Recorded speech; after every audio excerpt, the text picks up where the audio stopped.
Who knows more about finding value? No matter where it may, you wonder where I was going with that. You were going to say trash heaps. I was not going to say. I was going to say Dom Chu is not only handsome but intelligent. Oh, that's very kind of you. So, all right. So, Brian, so can a stock be so good that it's bad?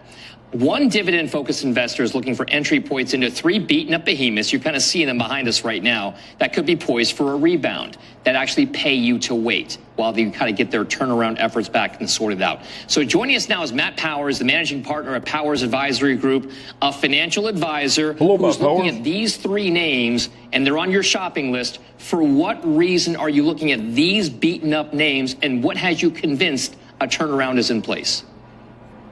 Oh, wasn't that sweet? I'm like, let me pull up all 3 stocks and compare right here, baby. What did that take? Less than a second, and it got me all the metrics. Boom, boom, boom, boom, boom, boom. Oh, baby. Hey, how are you?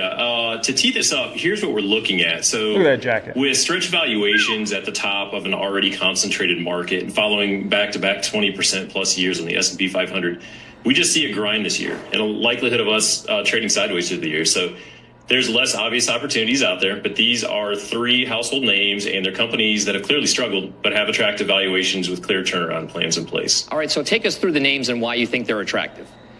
Yeah, so Nike's first. So we'll start there. Shares are off, over 50% in the past 3 years, 29% last year. And they installed a new CEO early last year, and the company had shifted away from the retail partnerships, which was clearly a mistake, and they allowed competitors to enter that space. And they also had pulled back on their new product pipeline. So here's a lot going on here with the turnaround. There's a focus on major sport categories to reignite their identity. Where Nike used to dominate was marketing, and they're placing a renewed focus on this moving forward. There's a push on product innovation, specifically in running and rebuilding the retail partnerships. Think Dick's, Foot Locker, etc. But ultimately, we just see Nike bringing back the market dominance and core identity they once had. If we move on to Starbucks. Yeah, 100%. And I spoke about 7 stocks. Whoa, calm down, mister, with your 7 stocks, huh? So as far as Nike goes, I spoke about that one pretty extensively, I believe, in this video here. I believe I also spent it on 5 stocks to buy nonstop for the next 90 days. And then additionally, I spoke about it in this video right here. Nike stock is easy money. So if you want to hear me talk about Nike, also, I believe it was featured on 7 stocks to buy now from 3 weeks ago. So there's a lot of, if you care anything about Nike and you're wondering why I'm buying that stock so heavily right now, this video will tell you a whole lot about Nike. Okay, definitely a great opportunity. Shares are off 5% the last month, but just like Nike, there are definitely some parallels here. They've got a new CEO, Brian Niccol. He had his first earnings call in late October with a clear vision to turn around the business, but he accepted that changes needed to be made instead of defending poor performance of the company. And the main focus is working to shorten time to serve coffee, which means adjusting processes during traffic surges and reducing all the menu items they have and product launches so they simplify the menu and become more efficient. So lastly is Target. Target's oversold. Shares are off 2% last year, while Walmart is up 74%, and Target's got an attractive valuation, relatively speaking. So they've had a heavy miss on their estimate earnings, their last earnings announcement. The price dropped 20% in one day, which was the worst drop in years. And the main causes are not necessarily internal, but more macro inflationary issues and softer demand from a stretched consumer. They've implemented, on the turnaround side, heavy price cuts, some promotions, and they push to grow their 360 Circle program. So a lot to like here. Slightly different story than the other two, but we see Target turning this around and working through this inflationary environment. All right. Matt Powers at Powers Advisory Group with the 3 dividend plays he likes. Thank you very much. We'll see you soon, sir. Powers. So let me be very crystal clear. I like all 3. But I'm only invested in one, right? And that's Nike. And that's because that's the biggest opportunity I see, right? And it's also the one with the lowest expectations. Like if you look at next year earnings per share, next year revenue growth, all those sorts of things, like clearly Nike has the most basement level expectations of all 3 of those companies, by a mile.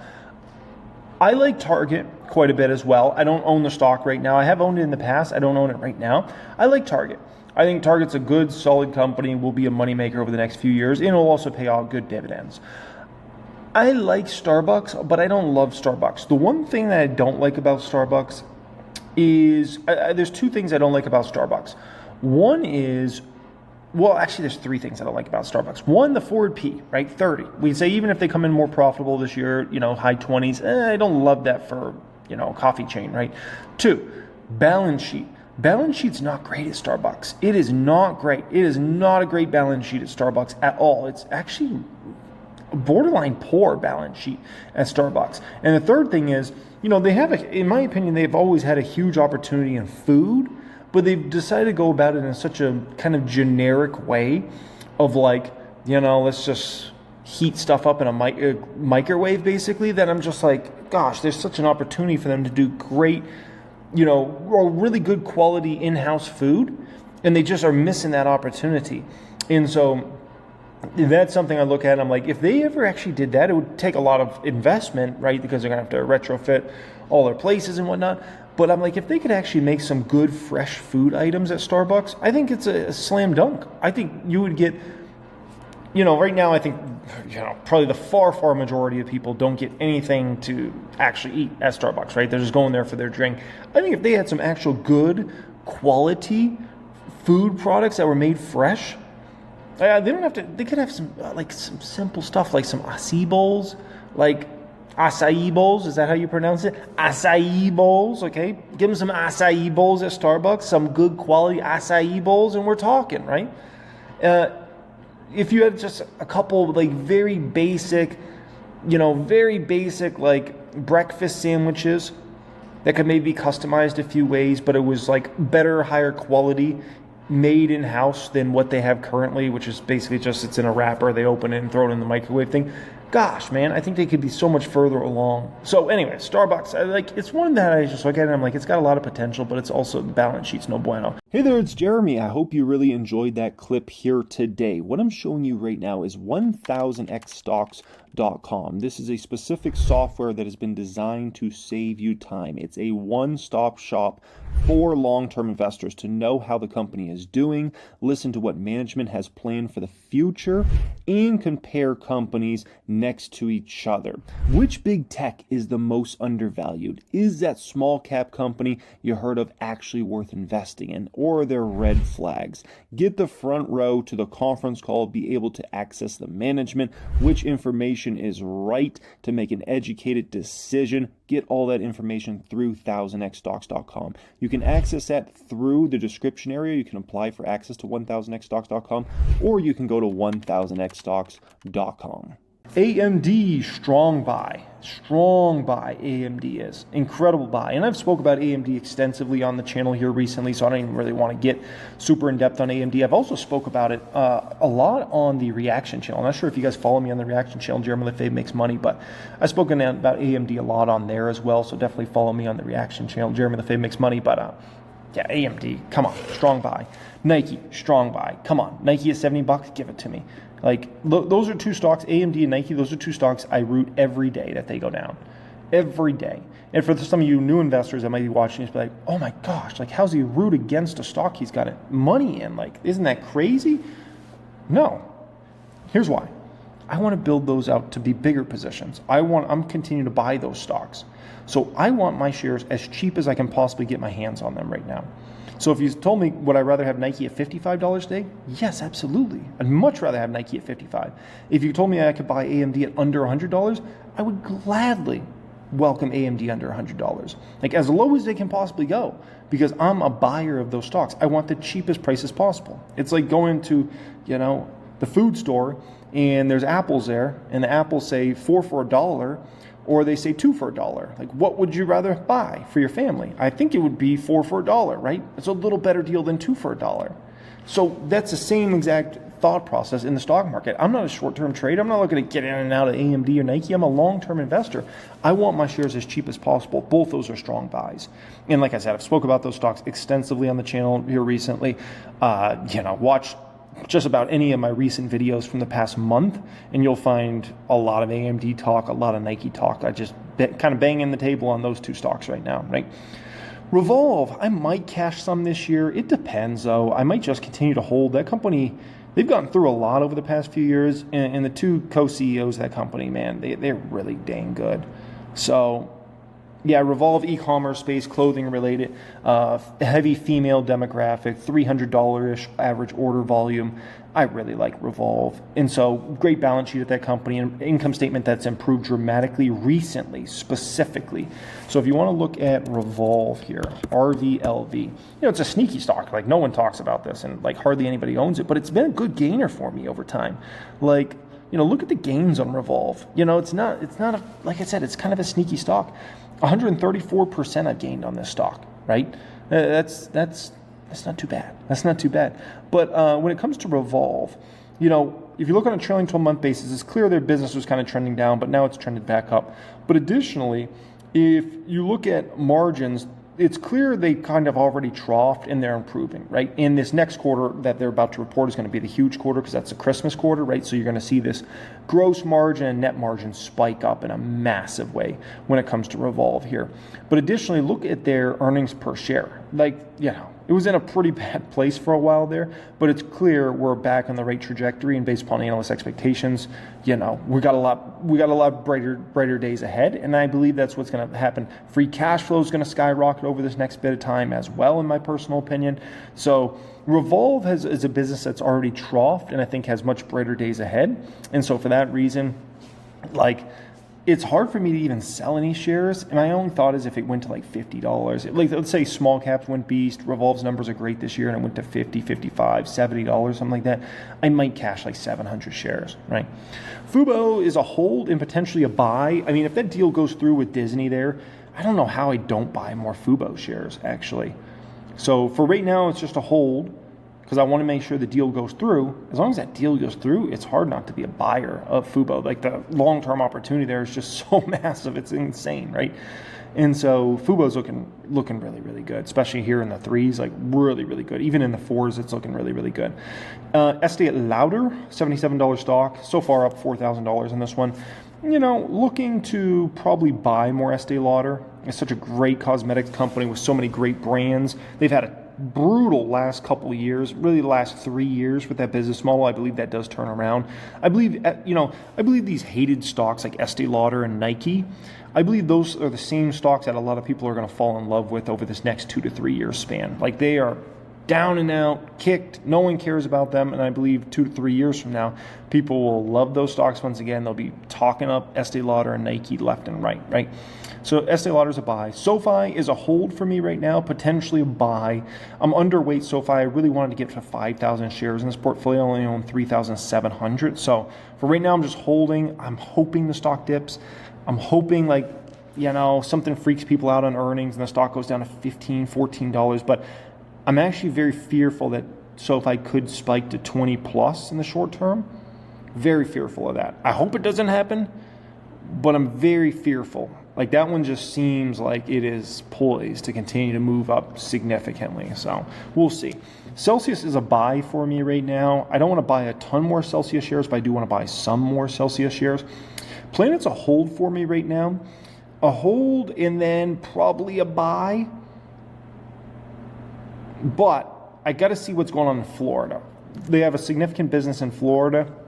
I got to see what the numbers are looking like for the Florida business, and then I'm going to kind of figure out things from there. If Florida's not looking too bad in the next couple quarters, I'll buy some Planet shares. I mean, it's 37 cents a share. The company's pretty down and out, right? But Vegas Store looks like it's doing as good as it's ever done. Like, I think Vegas Store is looking really, really good, and that's their superstore, right? Monster, buy as well. I don't want to buy a ton more Monster, but I would like to buy some more shares of Monster along with Celsius here. So that's kind of what we're looking at there. Now, do keep in mind this portfolio does receive dividends. So if you know my strategy, it's GVD, growth, value, dividends. I focus a little more on growth stocks and value and divs, but that being said, I own a lot of value and dividend stocks as well. So this particular portfolio has 4 positions that pay me dividends. So basically my Meta should pay me $3,400 in the next year in dividends. Cake's going to pay me over $3,000. Nike's going to pay me $2,200, and then Estee Lauder's going to pay me $1,100.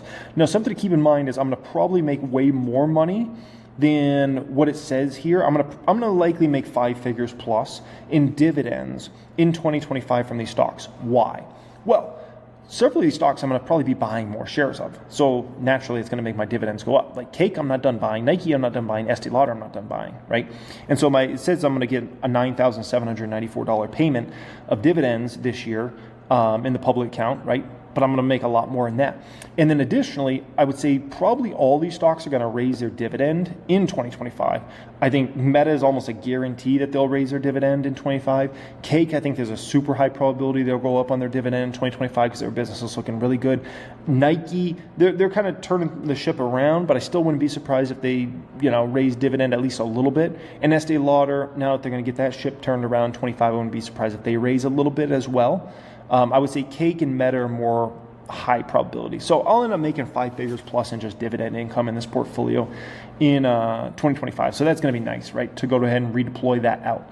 Hey there, it's Jeremy. I hope you really enjoyed that clip here today. What I'm showing you right now is 1000xstocks.com. This is a specific software that has been designed to save you time. It's a one-stop shop for long-term investors to know how the company is doing, listen to what management has planned for the future, and compare companies next to each other. Which big tech is the most undervalued? Is that small cap company you heard of actually worth investing in? Or are there red flags? Get the front row to the conference call, be able to access the management, which information is right to make an educated decision. Get all that information through 1000xstocks.com. You can access that through the description area. You can apply for access to 1000xstocks.com, or you can go to 1000xstocks.com. Let's go ahead and react to this one. We're preparing for a record $1.5 trillion of buybacks this year. Oh, it's nice to see you again. Thank you. All right, so right now, we're above the closing high on the S&P. Been a nice run lately. You pretty optimistic about where we are and where we're going? We're still optimistic, and the reason why is because you've got ongoing GDP strength and you've got earnings growth. 90% of the time when you've got positive GDP, you actually get a positive equity return. That being said, we do anticipate that there's going to be more volatility, and we could see more substantial drawdowns than we have in the past.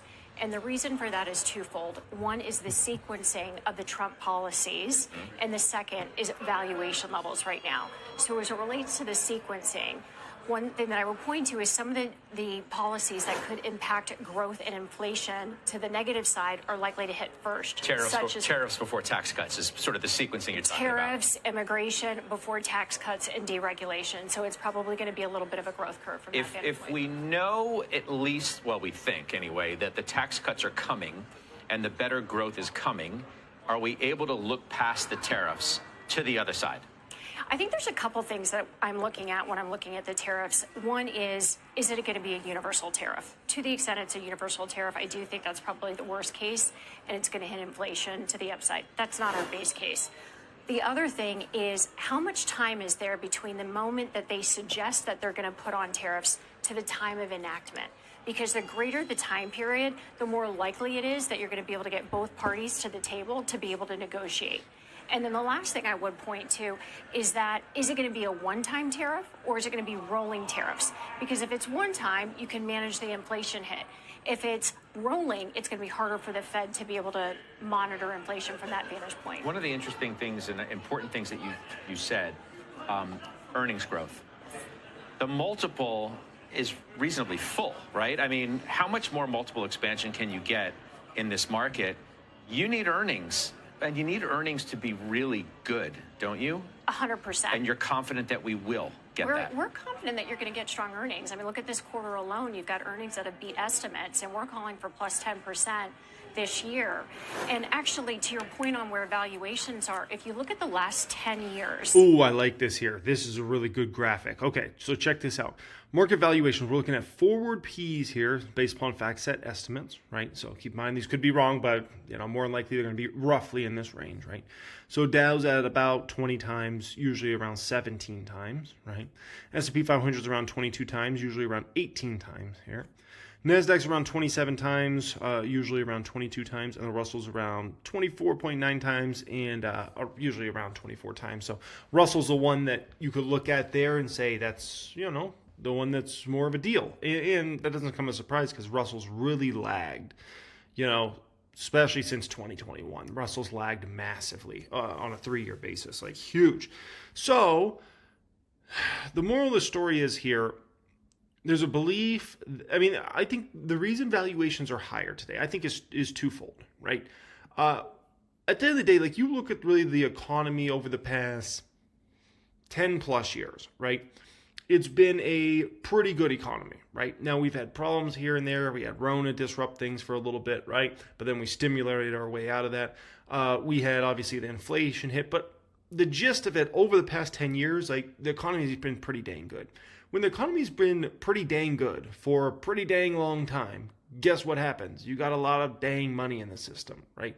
And that's certainly what we have right now. And so naturally, valuations go up in that. Now, if you look at, let's say, after the great financial crisis, valuations were on the floor. And I'm not just talking about in 2009 when the market bottomed. I'm also talking about in 2010. I'm also talking about 2011. I'm also talking about 2012 and 2013. Valuations were on the floor all of those years, way after we had already climbed out of the bottom of 2009, right? Which the market bottomed around February, March of 2009. And yet valuations were still low, even though the market was, a rocket ship ride those next few years, valuations were still very low. And the reason being is we went through a dramatic time and there wasn't as much money in the system. There just wasn't as much money for people to invest out there. So naturally, valuations were, at much lower ranges, right?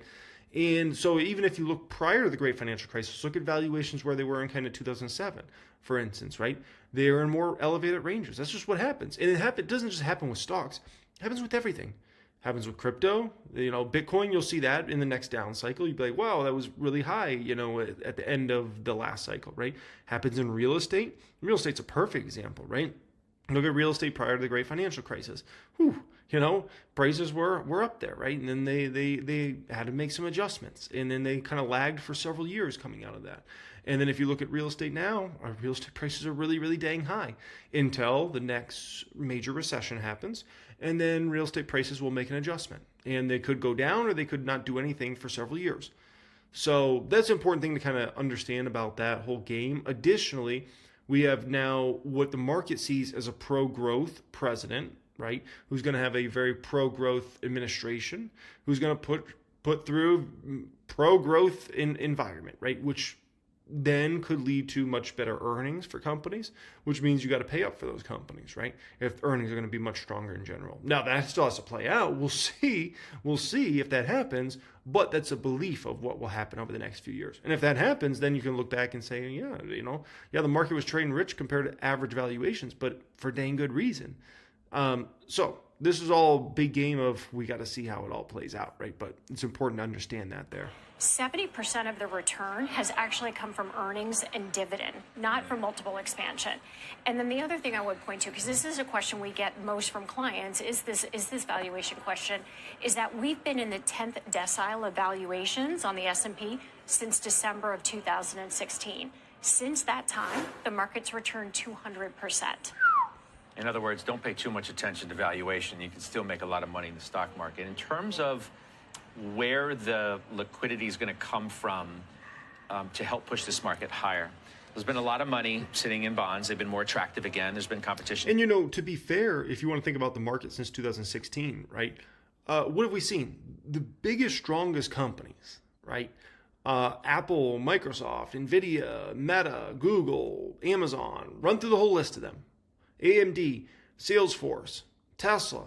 What has happened to their earnings and their revenues since 2016? They've absolutely skyrocketed. For you look at every single one of the most impactful, meaningful stocks in the entire stock market and look at what has happened to their revenues and their earnings per share since 2016. It's like a night and day difference. And I'm talking for every single one of those companies. Look at Apple's numbers back then. Look at Microsoft's numbers back then. Nvidia. Go through the whole list of them. And you'll be like, whoa, like their business was a joke back then compared to where it is today. That's an important factor to kind of keep in mind there. So when we talk about a 200% return for the market, it wasn't just because, the market had to go up. No, it's because the biggest, strongest companies are in a night and day better place today than they were back in 2016. And it's not even close. The stocks, obviously, as rates have gone up, prices have come down. The fact that rates have been up, you've had money sticking around in money markets too. Sure. Take less risk. Is money finally going to come out of money market funds and help fuel this rally? Yeah, I would say in addition to supportive earnings, we also see a couple other factors that are positive for stocks. So one is, to your point, money market funds. You're sitting on $7 trillion of assets there, and we are actually forecasting that the Fed's going to cut 2 times this year. So to the extent that you continue to get solid growth, we're probably going to see some of that capital cycle out of money markets and into riskier assets. The other thing I would point to are buybacks. We're preparing for a record 1.5 trillion of buybacks this year. And so that market, or the window, is really starting to open up right now for companies to start being able to buy back.